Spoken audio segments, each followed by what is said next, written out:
โอ้ยคักแขะว่าได้บาดนี้เนาะบ่อยากออกเลยได้อิงติ่งเลย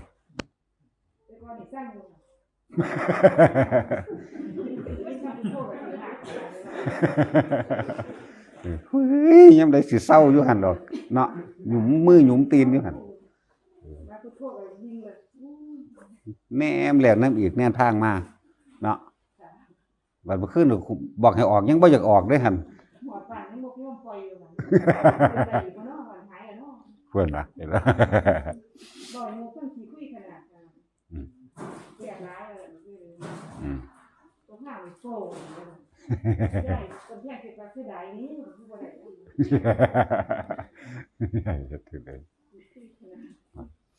นั่นแหละเฮ็ดไปเรื่อยๆบาดมันสิเป็นมันสิลอยเป็นเองดอกเผลอสงบเองดอกมันเป็นจังซั่นแหละแต่ว่าจะติดได้บัดนี้ติดได้บัดนี้บัดโอ้ยอยากเป็นคือหมู่บ้านนี่ได้บัดนี้เนาะอยากเป็นเฮ็ดอยู่ในหูดังคือเก่านี่เพราะว่าน่าเอาเฉพาะล่มเข้าออกอย่างเดียวอย่าไปขาดกันแน่ไว้อย่าไปหวังไว้อย่าไปตั้งไว้มันสิไปเอาเองของมันดอกนี่แหละจังว่านี่มันบ่แม่นแนวสิไปกำหนดเอาได้แบบนั้นเด้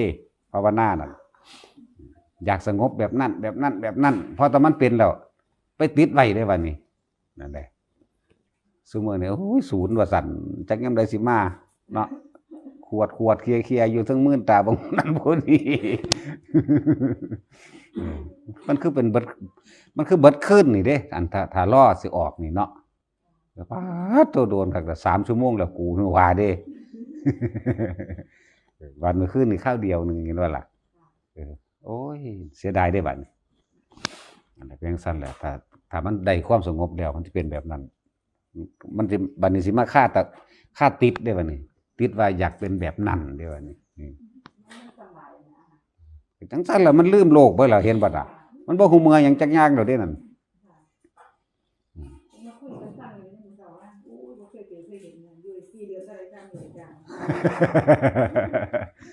บัดนี้ก็กูอยากอยู่จังซี่เด้ล่ะบัดนี้นั่นแหละบ่เคยเป็นสมาธิเวลามันถึงความสงบแล้วก็เป็นจังซั่นบัดนี้มันสิติดสมาธิคือติดความสงบนั่นแหละบัดนี้ต้องเดินออก2ทางรู้จักแล้วความสงบเป็นแบบนี้สงบโดยปัญญาได้บัดนี้สงบทั้งที่เฮาทำการทำงานสงบทั้งที่เฮาอยู่ในแวดล้อมความอึกระทึกครึกโครมนี่ถ้าว่างความสงบแบบนั้นได้กับเฮานั่งได้มื้อคืนนี่อันเดียวกันเลยจบเลยจากว่าล่ะง่ายๆว่ามันสิเป็นนั่นบ่ต้องไปทุกข์มายากหยังอีกแล้วเอาอารมณ์นั้นมาใส่อารมณ์เดี๋ยวนี้นี่เดี๋ยวนี้คือเดียวพวกเฮาเห็นกันอยู่เดี๋ยวนี้วางใจได้แบบนั้นสบายมากบัดนี้เนาะ เฮ็ดไปเรื่อยๆก็ยังว่าจะมาถามเอาผลมันสมาธินั่นเพิ่นเฮ็ดมาก่อนพอแห้งเอาแหละเพิ่นจึงบอกได้ว่ามันเป็นแบบนั้นแบบนั้นแบบนั้นถ้าบอกผลมันก่อนมันก็อยากได้ผลมันเลยแต่บ่อยากเฮ็ดเอาเนาะ นั่นล่ะโลกเป็นจังซั่นตัณหาคือความอยากของคนทั้งโลกเป็นแบบนั้นตัวนี้มันบังคับบ่ได้มันต้องทำไปเรื่อยๆนั่นแหละ แม้แต่ความสงบก็บ่ต้องอยากเนี่ยบ่ต้องอยากที่จริงมันอยากไว้อยู่แต่ว่าตัดลงในเดี๋ยวนี้ตอนที่เฮาขณะที่เฮานั่งนั่นเองคือลืมอารมณ์นั้นลืมความสงบอันเก่ามันเป็นอดีตไปแล้วบัดนี้ในปัจจุบันภาวนาหายใจพุทโธพุทโธอยู่แค่นี้เวลามันสิเป็นมันสิเพิบของมันเองเจ้าก็ยังเว้าบ่ได้ว่าจักมันเป็นจังไดเนาะว่าเขาไปเห็นเอาเองเขาไปเป็นเอาเองแล้วบ่จักความสิอธิบายได้นั่นน่ะเนาะผู้นั้นบ่เคยเป็นก็โอ้ยก็อยากเป็นแต่ว่าได้บัดนี้ มันได้เป็นจังซั่นแหละเฮ็ดไปเรื่อยๆฝึกไปเรื่อยๆเฮาสิค่อยเห็นไปดอกสงบนอกสงบในเป็นจังไดอันนี้ความสงบโดยที่เฮาภายในกับความสงบทางนอก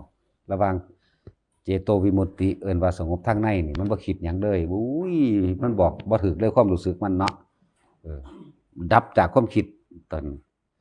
บัดนี้ปัญญาวิมุตติหลุดพ้นโดยทางปัญญานี่อันนี้แหละเอามันมาบวกกันเป็นหนึ่งเดียวกันให้มันได้ว่างใจตัวนี้กับตัวนั้นเอามาใส่มันให้มันกันใส่กันได้นี่สบายบัดนี้ในโลกนี้บ่มีทุกข์ดอก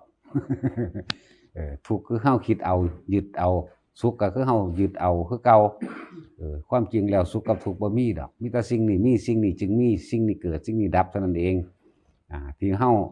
ว่ามันเป็นสุขนั่นเพราะว่าเฮาไปยึดมันที่ว่าเป็นทุกข์เฮาก็ไปยึดมันคือเก่าก็ยึดทุกข์นั่นแหละจึงทุกข์เฮาสิเรียนรู้ฝึกดัดตนเองเป็นเองจังสิเข้าใจเป็นเองจังสิเห็นได้นะว่าเรานี่ฟังผู้อื่นเว้าก็เป็นตาแค่ว่าไปยึดมาเป็นอุปทานยึดมาเป็นศีลพจตุปาทานเด้ยินเขาว่าจังสี่เคยเห็นเขาเจ้านั่งแบบนี้เขาว่าเจ้าเว้าแบบนี้เขาเจ้าเว้าความรู้สึกอาการแบบนั้นแบบนั้นเลยไปยึดมาแต่ของบ่เคยเป็นมันเลยเป็นเครื่องขวางสมาธิแล้วก็ที่สำคัญลึกล้ำเข้าไปอีกคำว่าสมาธินี่คนยังบ่ทันได้เข้าใจบ่ได้รู้แก้งแท่งตลอดในคำว่าสมาธิซะโดยซ้ำไปสมาธิจิตตั้งมั่นเนี่ยจิตตั้งมั่นนี่คือตั้งมั่นในอารมณ์อันเป็นอุเบกขาคือความสงบของมันสงบเต็มที่ของมันแล้วตัวนี้บ่ได้เกี่ยวกับท่าทางต้องมานั่งบ่ได้เกี่ยวกับว่านั่งแบบนี้จังเอิ้นว่านั่งสมาธิบ่แม่นนี่ก็เป็นแค่เศษเสี้ยวนึงซื่อๆเดินจงกรมจังเอิ้นว่าหาสมาธิยืนเดินนั่งนอนจังเอิ้นว่าสมาธิบ่แม่นแบบนั้นเอาจิตเลยเอาใจเลยเด้เพิ่นตั้งไว้ที่ใจใจสิปราศจากการปรุงแต่งแสวงหาแล้วเอิ้นว่าสงบใจสิปราศจากความยึดมั่นถือมั่นกับสิ่งทั้งปวงแล้วก็เอิ้นว่าสงบนี่ล่ะสงบสมาธิแปลว่าจิตตั้งมั่นในความสงบอันเป็นอารมณ์อุเบกขานั่นเองมันคือเฮาเห็นนี่เฮาก็บ่คิดในความอยากได้อยากดีอยากมีอยากเป็นเห็นได้ยินเรื่องนั้นเรื่องนี้ก็แล้วแต่เสียงนั้นเสียงนี้ก็ตามได้กลิ่นนั้นกลิ่นนี้ก็ตามเฮาบ่คิดปรุงแต่งออกไปในความอยากให้เป็นได้ดั่งใจความคิดมันมีอยู่เสมอนั่นแหละแต่ว่าจะคิดที่อยากเป็นถ้าคิดในความอยากเป็นแล้วมันสิมีอารมณ์นั่นแหละเอิ้นว่าตัวภพตัวศาสตร์ตัวเกิดตัวดับตัวเที่ยวเวียนว่ายตายเกิดคืออารมณ์ความรู้สึกอยากได้ดังใจรู้สึกหยังรู้สึกดีใจพอใจกับสิ่งนี้ที่ได้เห็นได้ยินได้ฟังเนี่ยก็ติดถ้าติดตัวนี้แหละก็ติดความบ่ดีใจความบ่พอใจคือเก่านั่นแหละจึงเรียกว่าสุขกับทุกข์เป็นของติดกันอยู่พอใจกับบ่พอใจก็เป็นของติดกันอยู่แต่ว่าเฮาว่างบ่ทันได้เป็นเพิ่นเลยมีการวิธีฝึกสมาธิเลยมามีการนั่งขวาทับซ้ายท่านั้นท่านี้จับลมหายใจมั่งจริงๆบ่จับหยังเลยก็ได้ถ้าเข้าใจมันแล้วทะลุทะลวงออกไปได้แล้วนั่นบ่จับหยังก็ได้เพราะในสุดท้ายแล้วก็ต้องลืมลมหายใจอยู่แล้วนั่นแต่ว่าหลักใหญ่คนบ่มีวิธีฝึกเพิ่นก็เลยต้องฝึกว่าสติปัฏฐาน4ให้รู้ลมในกายเด้อซื่อๆนั่นเป็นหลักเป็นวิธีการหลักสูตรเพื่อทำให้เกิดความเข้าถึงความสงบหลายๆคนก็เลยมาหยุดติดอยู่แค่เปลือกของมันเองหยุดติดว่าต้องมาบัดต้องมานั่งสมาธิต้องมาทำทานี่เรียกว่าสมาธิเอาใจเป็นใหญ่ใจเป็นประธานตั้งใจเอาไว้ในความสงบพี่บ่ให้มันคิดวักแวกไปเรื่องนั้นเรื่องนี้ในความอยากได้ในความอยากเป็นความอยากได้และความอยากเป็นบ่งบอกชี้วัดโดยอารมณ์คือความรู้สึกในความพอใจกับบ่พอใจเท่านั้นเนี่ยสูงสุดของคำว่าสมาธิคือความสงบปราศจากความคิดปรุงแต่งใดๆทั้งสิ้นหรือแม้กระทั่งว่ามีความคิดแต่ว่าในความคิดนั่นน่ะบ่อยากให้มันเป็นไปได้ดังที่คิดดอกก็แค่รู้ว่านี่เกิดนี่ดับว่ามันเป็นของมันจังสั่นมั่งเนี่ยคำว่าสมาธินี่มันต้องตั้งมั่นอยู่ในความสงบทั้งที่มีความวุ่นวายนั่นเองและความสงบนี่มันอยู่ในทุกที่ความสงบหรือความว่างนี่ห่อห่มอยู่ในทุกสิ่งทุกอย่างเข้าใจบ่ล่ะความสงบนั่นน่ะมันห่อห่มทุกสิ่งทุกอย่างไว้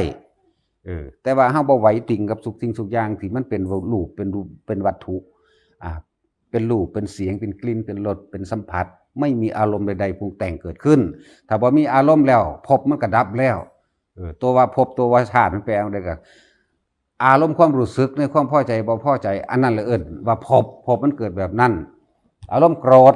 ผู้ใดก็ฮู้จักว่าความรู้สึกโกรธมั้ยบ่พอใจมั้ย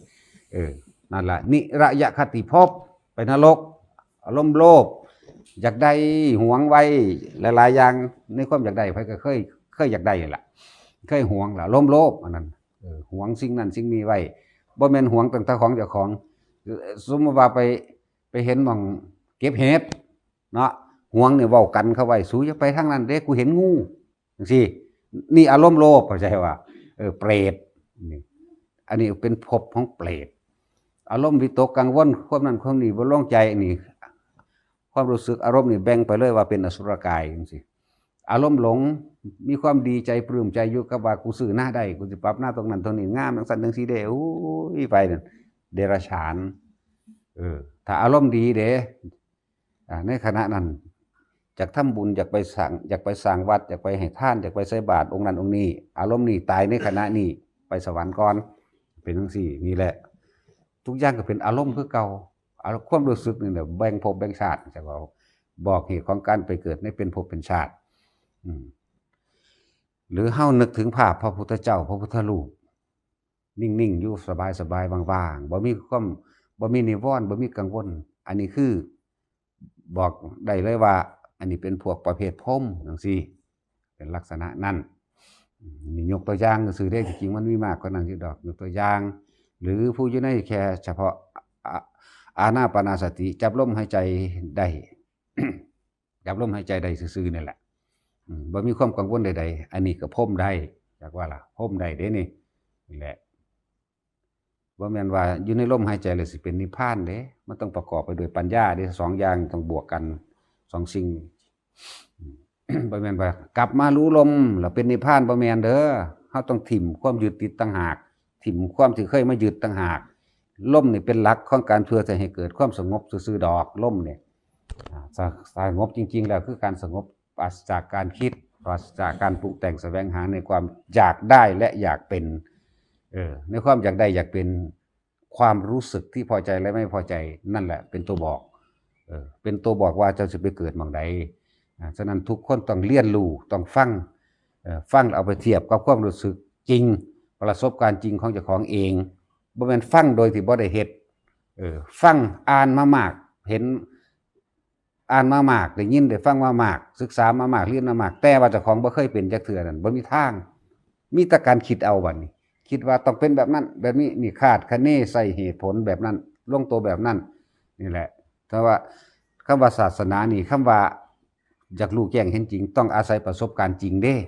บ่แม่นการคิดเอาให้มันเป็นไปได้เลยบ่มีทางมีตั้งแต่ฟุ้งซ่านรำคาญหงุดหงิดแล้วก็เกิดอารมณ์ความรู้สึกที่บ่พอใจประเภทอ่านมาหลายแต่ว่าบ่เคยมีประสบการณ์ในความสงบบ่มีประสบการณ์สงบนอกสงบในคือสงบอันเกิดจากอำนาจของสมาธิสงบนอกคือสงบอันเกิดจากปัญญาคือความคิดคือความเห็นตามความเป็นจริงเนี่ยเห็นจริงแล้วมันก็บ่คิดปรุงแต่งต่อหรอกอย่างเช่นว่าการเห็นอนิจจังทุกขังอนัตตานี่เห็นอนิจจังของเจ้าของเป็นจังไดร่างกายเฮาตะกี้บ่เที่ยงเนี่ยตะกี้มันน้อยบัดนี้มันใหญ่มันก็เก็บไข้ได้ป่วยนี่เอิ้นว่าอนิจจังแล้วทุกข์ก็เกิดอยู่ในกายอันนี้นี่เอิ้นว่าทุกข์แล้วเจ็บแขวปวดหัวนี่ทุกข์แล้วอนัตตาในสุดท้ายว่ามันต้องตายแน่บ่มีความขัดขวางบ่มีแนวขัดแย้งกับมันเลยนี่คือมันลงแน่นอนใจนี่คือเห็นโดยปัญญาเห็นแบบนี้บ่เถียงบ่ฝืนบ่บืนนั่นคือเห็นหรือเห็นสิ่งใดสิ่งหนึ่งเกิดขึ้นเป็นธรรมดาอย่างเช่นว่าเฮาไปซื้อไข่มาจากหน่วยถือมานำทางเนี่ยไข่เนี่ยเกิดขึ้นแล้วนี่ในขณะที่ย่างไปนำทางไปสะดุดอันใดหนึ่งไข่ฟงหลุดมือตกแตกเปาะสำนั่นอนัตตาแม้เฮาเองก็อนัตตาแบบนั้นเนี่ยความบ่มีตัวตนเป็นจังซี่เนาะนี่คือบ่ฟื้นเลยนี่เอิ้นว่าเห็นบัดนี้มันก็เลยสงบจากปัญญานะความสงบอันเกิดจากอำนาจสมาธิก็เพื่อจะให้เห็นความสงบแห่งปัญญานั่นเองเพื่อสิรู้เท่าทันสังขารคือความคิดปรุงแต่งเนี่ยเพิ่นจังเว้าไว้โดยหลักใหญ่ว่าอวิชชาปัญญาสังขาราความบ่รู้ของเฮานั่นแหละจึงมีความคิดปรุงแต่งต่างๆนานาให้เป็นไปนั่นคิดดีมั่งจึงเป็นปุญญาภิสังขารคิดเลวคิดบ่ดีมั่งขับแค้นใจมั่งเป็นอปุญญาภิสังขารทั้งสองความคิดนี่เป็นเนยชาภิสังขารเด้อนี่ก็คือความเข้าใจผิดคิดว่าจังไดคิดว่าถ้ากูได้ดีจังซี่กูสิพ้นทุกข์บ่กูสิเก่งกูสิมีอำนาจหลายอย่างไล่ไปสังขารจึงเป็นปัจจัยมาเกิดวิญญาณก็ตัวรับรู้ความรู้สึกนั่นแหละคำว่าวิญญาณบ่แม่นผีบ่แม่นเป็นตัวเป็นตนแบบนั้นแบบนี้รับรู้ความรู้สึกของเองนี่เรียกว่าวิญญาณความรู้สึกที่พอใจและบ่พอใจน่ะเนี่ยมันจะเอาอยู่แค่นี้แหละน่ะจึงเป็นปัจจัยไหลเข้าไปจนฮอดชาติชรามรณะวิญญาณเกิดน้ามารูปน้ำหยังน้ำเป็นจังไดเวทนาสัญญาสังขารวิญญาณอื่นวันห้ามเข้าสู่รูปก็รูปมหาภูตาจีคือร่างกายของเฮาเอง ออกจากท้องพ่อท้องแม่มาแล้วมันก็เป็นปัจจัยให้เกิดอายตนะตาหูจมูกลิ้นกายใจเป็นอายตนะอายตนะก็เป็นปัจจัยมันเกิดผัสสะผัสสะก็คือความรู้สึกนั่นแหละหรือ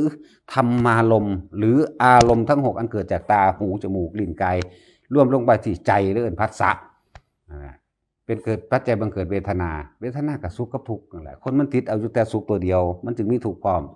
ส่วนอุเบกขาเวทนามันบ่ค่อยคิดพอดความรู้สึกเฉยๆมันบ่ค่อยคิดพอดอกเพราะว่าบ่ทันกระทบนะเวทนา3นี่ถ้ามันกระทบแล้วคำว่ากระทบคือว่าเฮาเห็นคนผู้นั้นเฉยๆนี่เอิ้นว่าอุเบกขาเวทนาบ่ทันคิดหยังแต่ว่าเขาย่างมาน่ะเขามาฮอดเขามาทมลายสนาซ้ำเนี่ยมันสิว่างได้บ่ล่ะบัดนี้บ่ต้องปรุงแต่งในเรื่องโมโหหรือบ่โมโหพอใจหรือบ่พอใจดีใจหรือบ่ดีใจเสียใจหรือบ่เสียใจเขามาทมลายสนาเสยได้วะเนาะยากอยู่แล้วนี่มันเลยบ่ฮู้จักอุเบกขาเป็นสั่นถ้าเขามาย่องก็ดีใจยิ้มหัวถูกใจแล้วก็นำมาเว้าอ้างคนหั่นผู้นั้นย่องกูว่ากูดีอยู่หั่นแหละเนาะในทำนองเชิงว่าบ่ว่ากูดีตรงๆดอกแต่ว่ายกขึ้นมาเพื่อให้เขาเห็นซื่อว่าเจ้าของดีจังซี่ก็มีเวทนาจึงเป็นปัจจัยเกิดตัณหาคือความอยากนั่นแหละอยากแต่ไล่แบ่งความอยากออกไปก็คือเป็นกามตัณหาภวตัณหาวิภวตัณหากามตัณหาอยากได้ดังใจคือเก่าในความอยากได้ดังใจอันตัวนี้แล้วมันจะเกิดความรู้สึกในความยึดอย่างต่างๆในความยึดในทิฏฐุปาทานศีลวัตถุปาทานอัตตาพุทธปาทานเนี่ยตัวนี้แหละ มันจังสิแบ่งไปเป็นกามตัณหาหรือเป็นภวตัณหาหรือวิภวตัณหากามภพรูปภพอรูปภพนั่นแหละ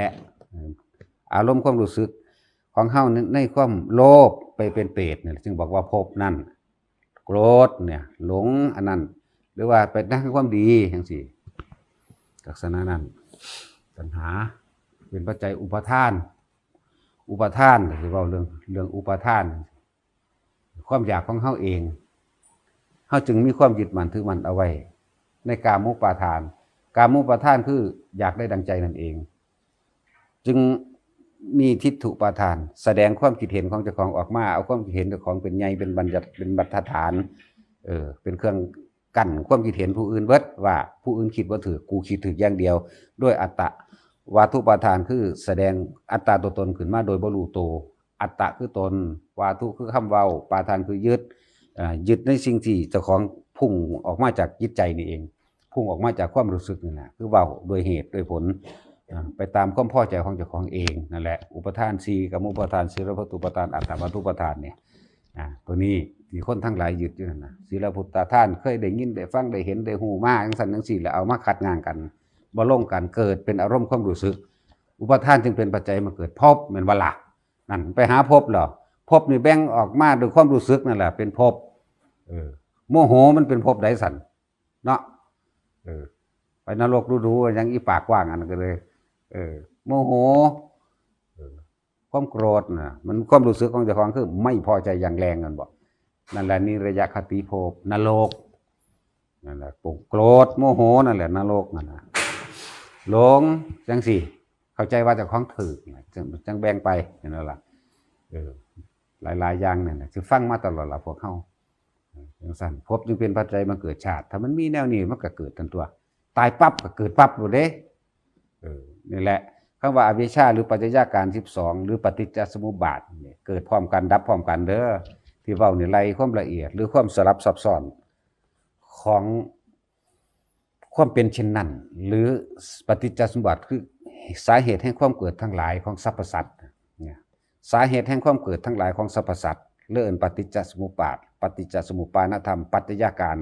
หรือตถาตามันก็เป็นของมันจังสันเองเนี่ยเว้าในความหมายเดียวกันนั่นแหละเพียงต่างศัพท์ซื่อ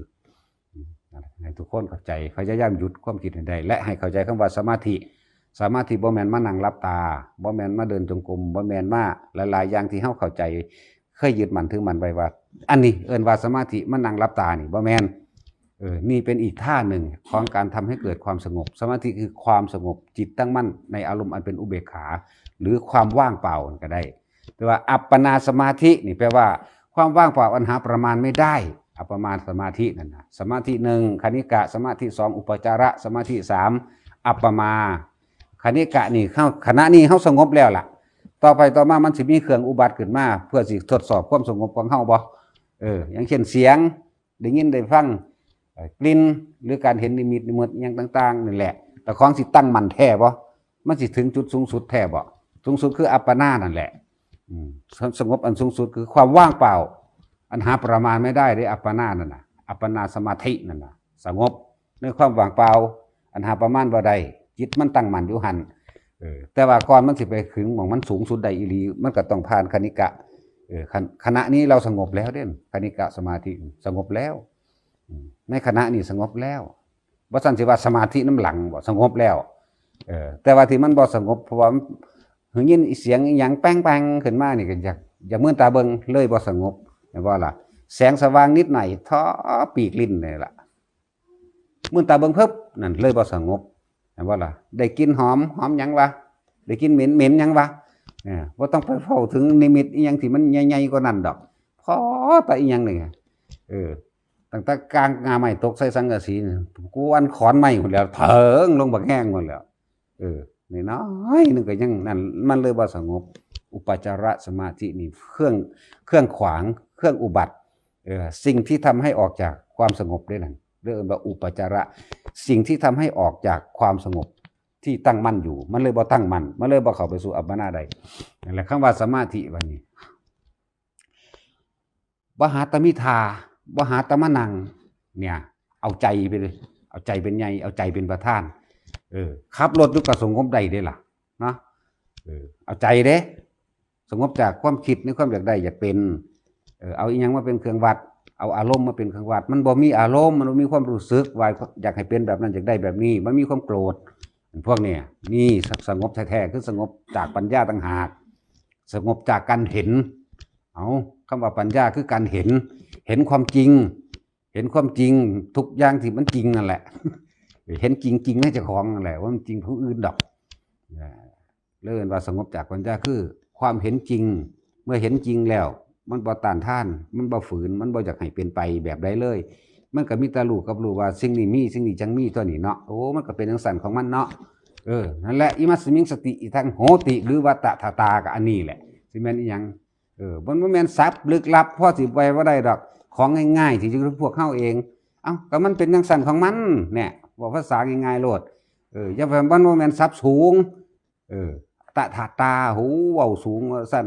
ก็มันก็เป็นของมันจังซั่นซื่อๆนี่หลายๆคนว่าคือใส่ศัพท์สูงแถมสูงหาแมงว่าสร้างซั่นมันเป็นธรรมดาของมันเองมันเป็นปกติของมันเองแค่นั้นเองนี่แหละมันก็เป็นของมันจังซั่นนั่นแหละแน่มันแปลว่าจังซี่เด้บ่แม่นศัพท์สูงเด้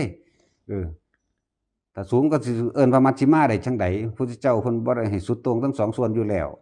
มันเป็นกลางๆนั่นคำเว้าซื่อดอกพอ